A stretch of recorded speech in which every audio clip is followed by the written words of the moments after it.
How to allow or don't allow connect with friends in Game Center on the iPhone 16 series. First, let's return back to the home screen by swiping up at the bottom of the screen. Now from the home screen, tap on Settings. Then in Settings, we scroll down and then tap on Screen Time.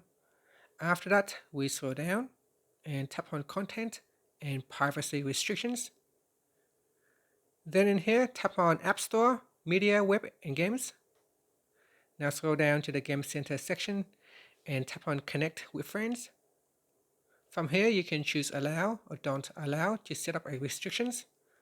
Now, if it asks you to enter a screen time passcode, do so. And that's it. After that, you can tap on the back key or swipe up to go back to the home screen. Thank you for watching this video. Please like and subscribe to my channel for more videos.